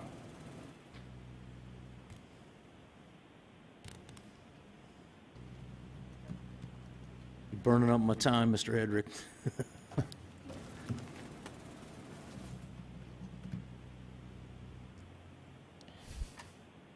I'm not sure if you're looking for the full salary, but starting wage is right in that $23 an hour. It's about $49,000 a year. Thank you. Okay. Well, I don't have any problem with the creation of the job, and I don't think Mr. Evans has a problem with that. I just want to be relative in how we handle the rest of our employees in our city. We're going to compare to Sioux Falls, and let's compare to Sioux Falls. Let's treat them all the same. Let's just don't pick and choose. That causes chaos amongst the city. I'm not happy about it. I'm going to support the whole general concept of it, and I think that there's people in the community right now that could be trained to do this job. I don't think the police officers that are handling this right now go to parking lot school. What they're handling the job, they're doing a pretty good job of it. I think if we have to find someone within our departments that we can train to do the job, it's probably going to be a good job, and if we can get them educated, they got good resources, they'll be able to learn from those two people. I don't think we need to go out and find some dude that just, I think there's opportunity within the people that already work in our community here, so I'm hoping we really look at those avenues first. Thank you. Okay, I just have a couple comments, and then we'll, oh, sorry, Pat Jones is on the phone. Go ahead. Thank you, Mayor. I'd just like to bellow out a few comments on this. I very much support this idea. It seems like being an almost lifelong Rapid City resident, as we've grown and expanded in different areas and exciting things have happened, parking has just kind of been a, oh yeah, well, we'll make it work kind of a thing. And we have so many tremendous things in the works right now with the expansion of the Civic Center, 6th Street project, and just many other things. So instead of having parking being the last thing figured, having a person in this role to help make sure parking is considered, along the ride, I think is a great idea. I would support it very much, and I think it needs to be someone who has. I really want to compliment Alderman Drew. I really liked what she said about parking is kind of like. It's a resource similar to water and those kinds of things that we have, and we have to provide them. And so it is that valuable of an asset. I apologize if I'm a little odd because I'm severely medicated at the moment. Maybe that's why I'm bellowing from time to time. But I support it very much. I think it would be a great idea for us to get the right person in and have this position filled. Thank you. Thank you. Okay, now I just have a couple comments. If you missed the first part of this, well, I'm not sure we talked about it in public forum, but management of the parking lots currently is done about 3/5 by the Rapid City Police Department, about 1/5 by Public Works, and about 1/5 by City Finance. It's very inefficient, and I would just say when it's everyone's turn, when it's everyone's job to feed the dog starves. And one of the things that's not being done in this management scheme right now is planning for the future. So we decided to relieve these other city work groups of their parking lot management duties, hire a full-time parking manager. So we have an established pay scale for city managers. And this is a grade 21, which if I'm not mistaken, is equivalent to a police sergeant or lieutenant. I think police sergeant is a grade 21. So that's a sergeant is a first-line supervisor. And then in the fire department, there are jobs that are grade 21 also. In planning, in every city department, there are jobs that are grade 21. That is a management, supervision or management position. This particular employee will be overseeing the health and welfare of millions of dollars in taxpayer assets, whether they're flat parking lots or the parking ramp or the expensive equipment needed to do enforcement, the meters facilitating the software issues, all of that type of thing. Plus, it's a planning job as well, so they're going to have to interact on the planning side using, I assume, data from traffic studies and parking studies to be able to determine where the next ramp is going to be in Rapid City. We're running out of flat lots. I think we would all agree in 10 years from now there's going to be another ramp somewhere downtown. We need to pick the right spot, the strategic spot, rather than the spot that happens to already be owned by us. So it's a planning for the future use, and not just use, but maintenance and operations of those parking facilities as well. And as already previously stated, enforcement. Enforcement right now is highly automated, but there are still human beings, for the time being, working in that area. So this is a management job, and for the internal equity, we placed this job on the pay scale for a management position because there's managing to be done. So that's how we got here. I appreciate all the conversation about it. And now I'll go back to Bill Evans, but I'm not sure how much time you have left, so I wasn't looking. And you bring up a valid point. Like Mr. Wiefenbach says, I'm not opposed to this position. But again, for the fourth time in several months, we've had a new position created and we've been voting on and a salary set, and there's really been no discussion for any of these positions among the council members. It's just given to us, rubber stamp it. And this plays directly into the hands of the people that hate home rule, the people that are opposed to city managers, everything. I'm going to tell you, since I spoke about this last Wednesday, 100% of the comments I've had are thank you for sticking up to us, for us who don't have a say in these salaries. It's not going to be a popular thing when people see what you're paying this person. I'm going to tell you that. Now, whether it's needed or not, I'm not going to dispute that. I get it. I just spent the weekend in Lincoln looking at all those dozens and dozens of parking ramps and the kind of management it takes. But then you're also dealing with 20 times the number of vehicles. And that is what we have not had any of this discussion about. At what point do we need this? At what point does it have to be a certain size and scope, the job description? So yeah, it's what I'm talking about isn't the need for that kind of position, it's how it was created, how the salary was set and everything else. So I just want to be clear on that. Thank you.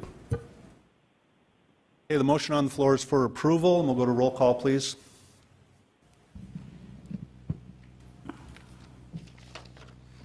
Lehman. Drew. Aye. Nordstrom. Aye. Evans. No. Stroman. Aye. Armstrong. Solomon. Weifenbach. Jones. Aye. Motion passes 8-1. Okay, thank you. And that takes us through consent and on to the non-consent items, 46 through 55. Again, there are no speaker requests, so there will not be a public comment for these items. So we'll start with item 46 under ordinances. Second reading of ordinance 6464, an ordinance establishing chapter 8.40 regarding nuisance sidewalks and amending chapter 12.08 regarding sidewalk construction and repair. Motion to approve by Drew. Second by Nordstrom. Roll call, please. Armstrong. Lehman. Solomon. Evans. Drew. Nordstrom. Aye. Wyffenbach. Stroman. Jones. Aye. Motion passes. Okay, thank you.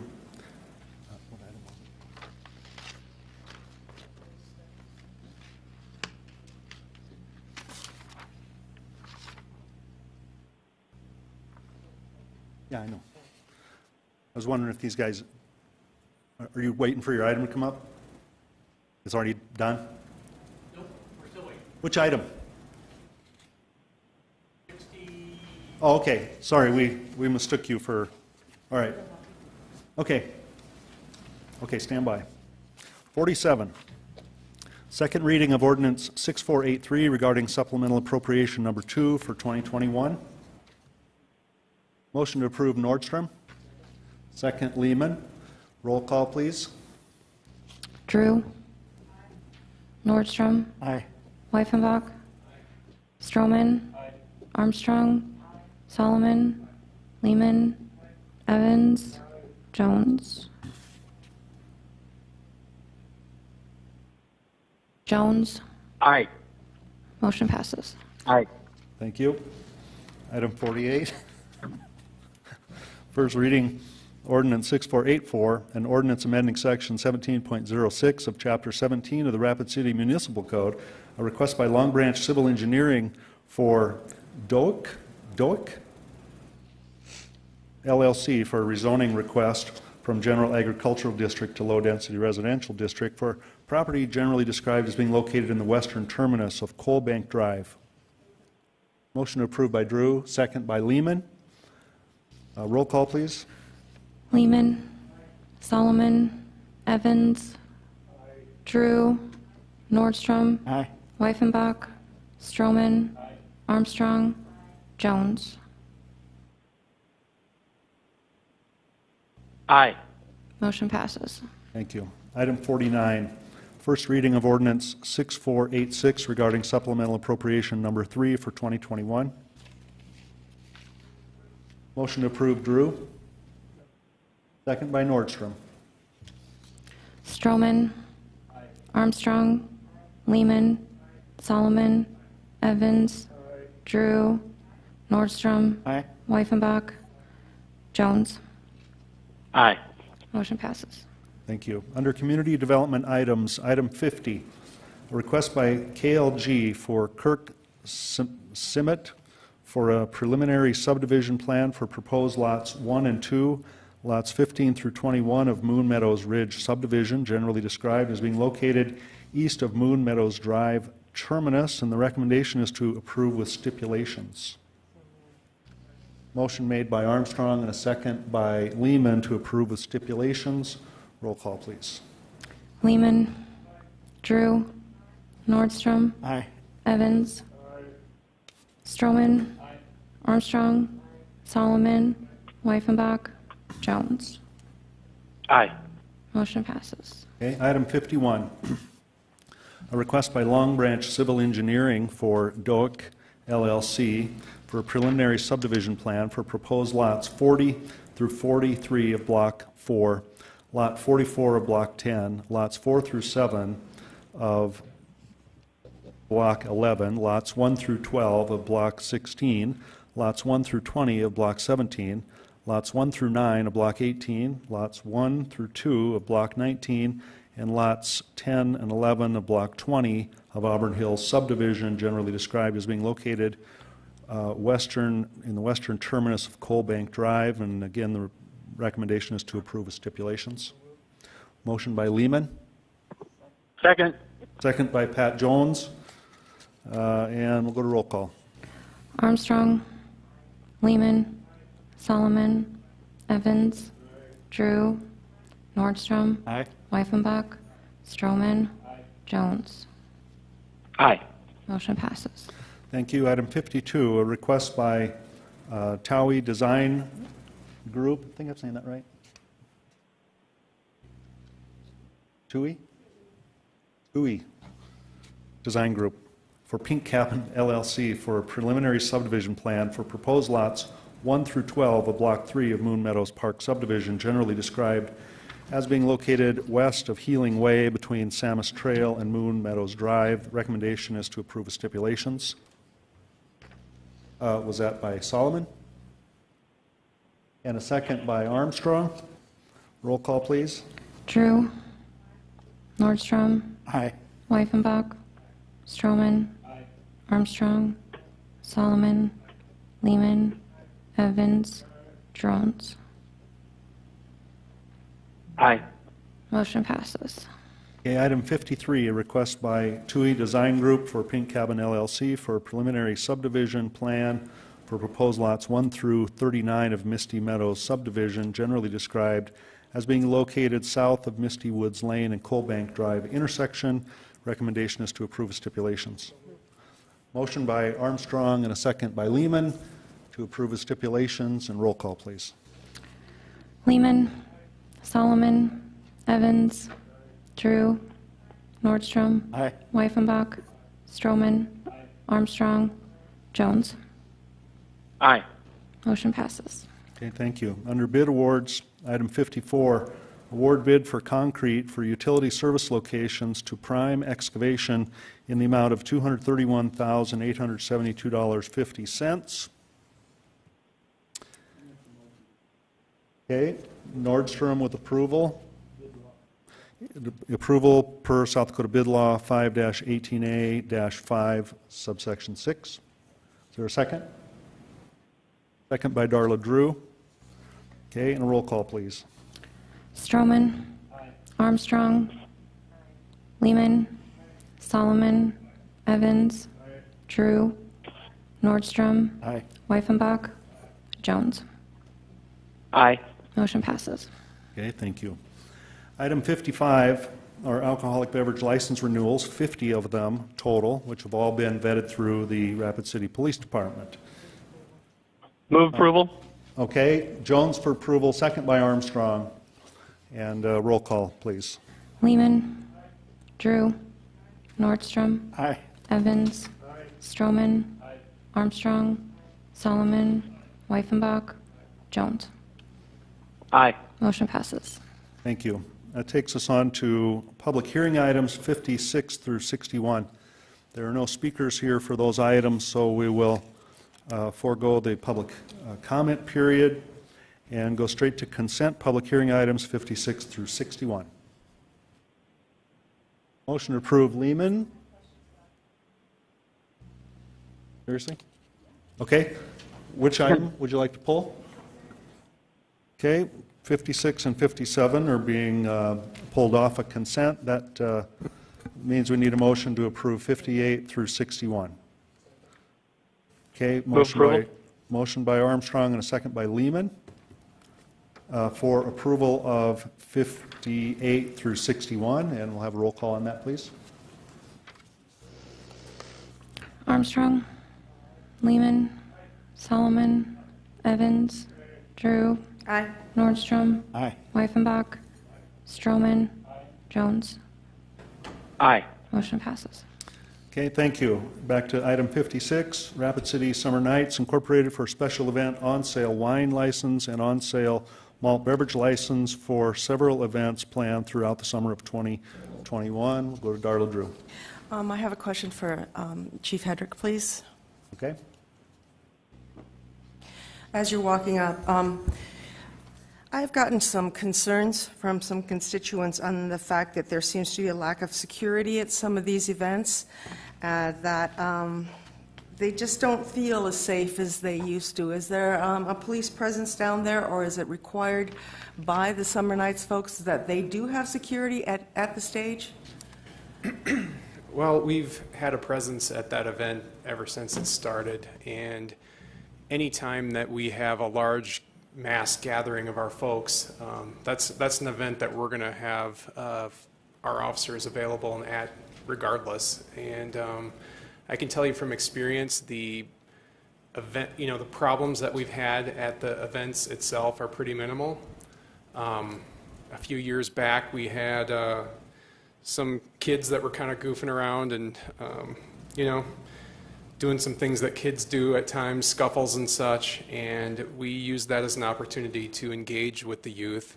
by creating our Police Athletics League. That's actually where that was born from, where we brought in basketball hoops and gave us a chance to actually engage with kids that we wouldn't have been able to do so in the past. So I get that. Okay. The concerns I'm getting are from families that don't feel safe around the band stage area, that people are really consuming a bit too much alcohol there and there's no oversight. Okay, well, you know, that specific issue would be news to me, but it's something we could keep on our radar as we plan to be there anyway. Okay, that would be appreciated. Thank Okay, you. thanks. I yield. Ron Weifenbach. Thank you, Mr. Mayor. I wasn't going to comment on this, but I will. And my question would be for Chief Hedrick. And if you are at an event at the Civic Center, do they compensate the police department for that? Yes. Your officers are Yep. compensated by the Civic Center. I would suggest that Summer Nights takes on, if there's a concern. I mean, they're serving beer down there. You're going to have crazy people running around. And if you take your family down there to an environment where people are drinking alcohol 16 ounces at a time, you're taking on a risk. Right now, I don't think the police department is getting compensated for anything that happens down there, and I think this is something we should have a conversation about. And I guess Chief Hedrick could correct me if I'm wrong, but do you guys get compensated by Summer Nights for the officers that patrol the area? No, we do not, but we have been pretty active in planning. When it comes to security for the event, the planning crew has invited us in to provide feedback and input. I think there's no, and you're talking about most of these people that are serving alcohol there are not trained. They don't do this all year round. They bring in groups of people from different offices, and they say, oh, go ahead and serve these people alcohol. They're not trained. They're not professionals. It's a concern that I've had for a lot of years. I've kept my mouth shut lately because it's like in the wind, you know. But since the conversation started, I wanted to, you know, bring it up. I think that the police department has better things to do than to babysit somebody else's party. I think that if we keep continuing going forward with this, I think there's a lot of people in the community that enjoy it. So I think that they should be compensated. It should be, or if they want to hire their own security to handle like around the stage, and I agree with you, Alderman Drew, that there is some, I've seen it. I mean, the people drink too much there, but I don't think that's the police department's responsibility to take care of it. They don't walk into the bar and look at what's happening in the bar and stop people from drinking too much. Those people are professionals. They have licenses at stake. They have insurance at stake. There's a lot of things at stake there. The people that work, that serve alcohol in those communities, go through a training program. I believe that's put on by the police department. So that being said, I'll just leave it at that. I mean, if people are concerned, you're taking your child or your family into an environment where they're serving alcohol 16 ounces at a time, and people are going to get crazy. It happens in the bars, and usually the bars will take on that responsibility, and they don't have a police department to go. Just they'll maybe call them if they need them at the time. So I appreciate that. Thank you. Excuse I'll me, yield. Councilman Weifenbach, I'd like to just piggyback on that. I want to make it clear that I am very much in favor of Summer Nights. I love Summer Nights. I love the people that come down there. I just think we have to step it up a little bit. I ran the Heritage Festival for a couple years. We were in charge of getting our own security and paying for it. Of course, the police helped us out a lot on that, and that was really welcome. But it was our responsibility to make sure that those people were carded and taken care of, and that we had proper security. So I really want to see this continue, but if we have problems down there, then it might not. So that's all. Thank you. Richie Nordstrom. Thank you, Mayor. I think this is a good conversation. For me, it's a conversation starter. And I would be okay, Mayor, if it's possible to bring in someone from Summer Nights to actually hear firsthand from them rather than getting this information secondhand. So if they want to come in and make a presentation, I'd be okay with that. But I'm going to be supporting this license as well. So if we do want to hear directly from the folks at Summer Nights, I think that'd be appropriate. Thank you, Mayor. Okay. So do we have a motion for approval, right? Do we have a motion already? Okay, motion by Solomon and a second by Armstrong then for approval. And we'll go to roll call. Drew. Nordstrom. Aye. Weifenbach. Stroman. Armstrong. Solomon. Lehman. Sorry. Evans. Jones. Aye. Motion passes 8-0. Okay. Item 57, Working Against Violence, Inc. for a special event off-sale package wine dealer license, an event scheduled for May 8th, 2021 at Best Western Ram Coda on North La Crosse Street. Darla Drew. My only concern here is that it's 5 days from today.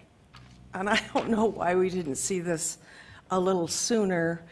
I mean, if we said no, then they would have their event with no alcohol, and I just am wondering why we're seeing this so late. It just seems like it's a little bit off to see it 5 days before the event. So I will vote for it, but it kind of makes me uneasy that we could say no, and that would really be a very bad thing for their event. So that's just my concern. Thank you. I yield. Let's hear from Pauline Sumption on that matter. She might have the answer. Thank you, Mr. Mayor. It all lies on the applicant when they provide it to the finance office for submittal. So either they are unaware of the process or and found out about it later, or it just didn't happen for whatever reason until now. So just, we have denied applications before because we don't have a council meeting, 2 council meetings. For these special events licenses, we need 2 council meetings, one to set the hearing date, one to have the hearing. And so there's been times that they've come in and that we don't have those two meetings, and they're just SOL. So. Surely out of luck. Okay. COL, certainly out of luck. How's that? Okay, Ron Weifenbach. Thank you, Mr. Mayor. My question would be for Pauline, and my question would be is, did they meet the criteria that we have set forward for the timeframes, or? Yes, because this is the actual hearing, so they did meet the times. Okay, just happened to be 5, okay. If they would have come in a week later, it would not have met them. Okay, can you use a motion on this item, please? Motion to approve Lehman. Move approval. Second by Second. Jones. And roll call, please. Lehman. Solomon. Evans. Drew.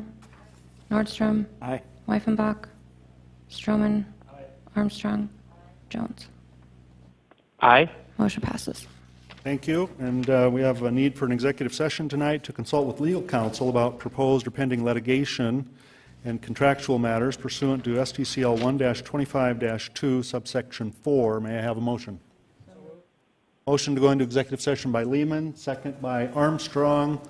Roll call before you run out.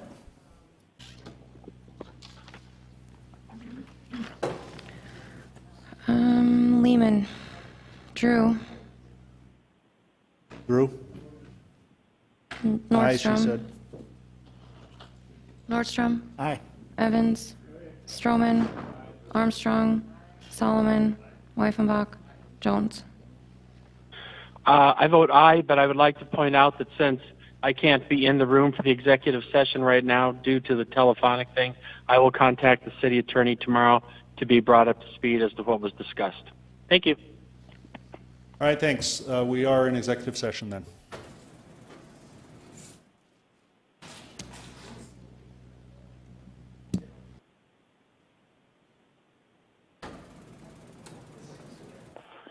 Is the executive session going to be in the council chambers or somewhere else? No, Pat, we're going into the caucus room. You are the last party in the conference. You will hear silence until the conference begins.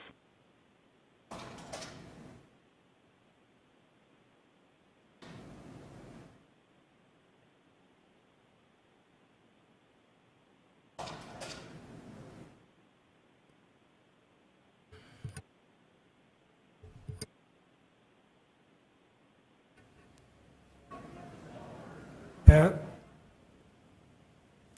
Pat, are you still on?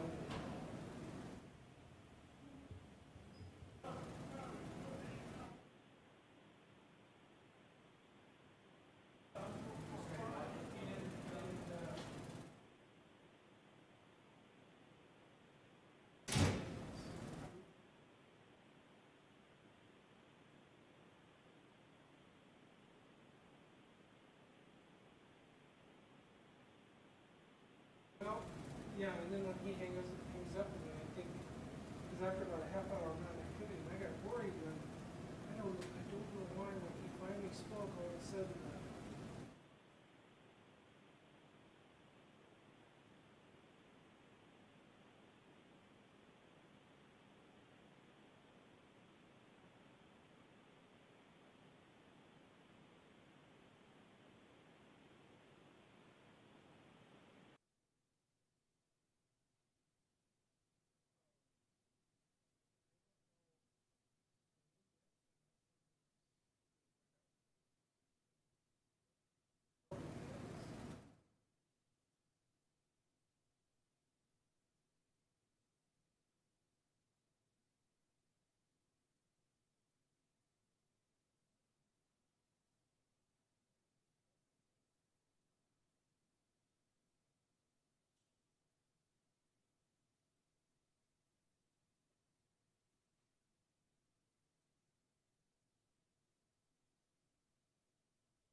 Yeah, sure. No.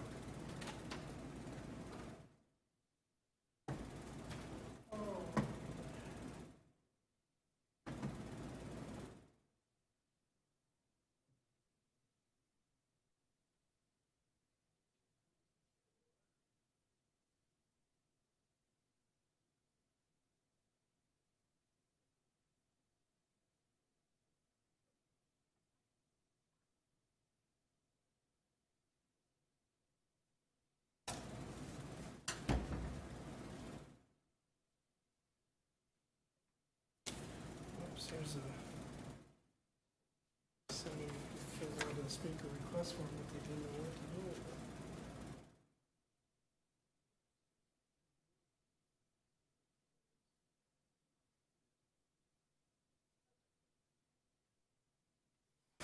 Oh. Well, here's that. Great.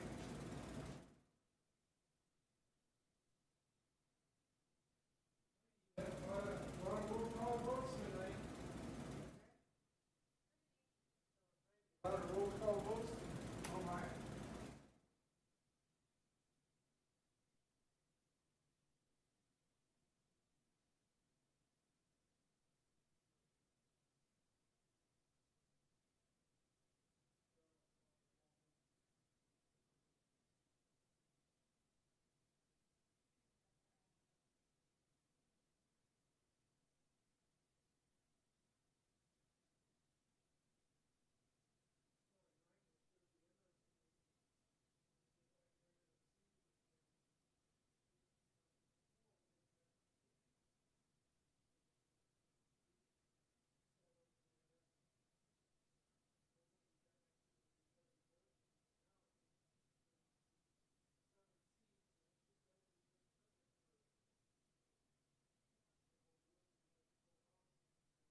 so lucky you didn't have to be in there.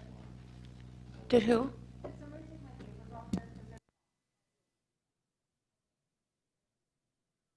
you have my bill list, Daryl, that I had laid up here? I had my bill list up here. Mm-hmm.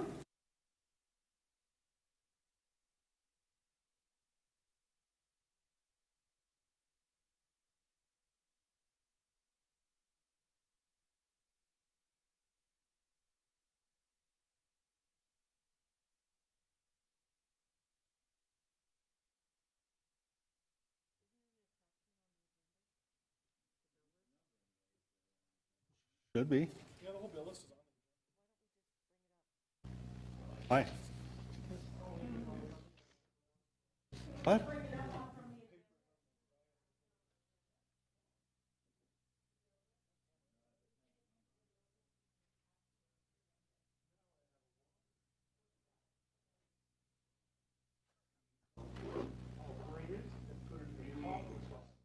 Motion to come back from executive session. We have a motion to come out of executive session by Laura Armstrong and a second by Lance Lehman. Pat Jones, are you still there? Okay, all in favor of coming out of executive session, say aye. Opposed? Okay, we're back in regular session. My understanding is that there is no action to be taken as a result of executive session. It was a briefing to council. So that will take us on to item 62, the bill list, and we'll go to Finance Director Pauline Sumption. Thank you, Mr. Mayor. There are no additions to the bill list that's attached. The total remains at $12,152,474.98. Motion to approve, Solomon, second by Lehman. All in favor of approving the bill list, say aye. Aye. Opposed? Motion carries. Any objection to adjournment? Okay, we're adjourned. Thank you, everyone.